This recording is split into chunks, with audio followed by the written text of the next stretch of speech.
Адвокаттык иш жүргүзүү укугуна лицензия алууга жогорку юридикалык билими жана юридикалык кесиби боюнча 1 жылдан кем эмес стажысы бар Кыргыз Республикасынын жараны укуктуу. Квалификациялык экзаменди ийгиликтүү тапшыруу дагы милдеттүү шарт болуп саналат. Сынак 110 суроодон турат. Аны ийгиликтүү тапшыруу үчүн талапкер кеминде 77 суроого туура жооп бериши керек. Бул 70%дан жогору. Квалификациялык экзамен жарым жылда 1 жолунда кем эмес өткөрүлөт. Лицензия Юстиция министри тарабынан квалификациялык комиссия чечим алгандан кийин 1 айдын ичинде берилет.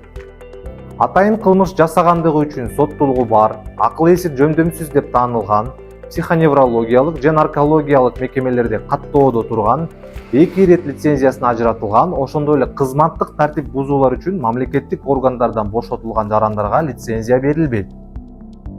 Экзамендик суроолордун тизмеси, талап кылынган документтердин тизмеси жана арыздардын үлгүлөрү Кыргыз Республикасынын Юстиция министрлигинин расмий сайтында жайгаштырылган.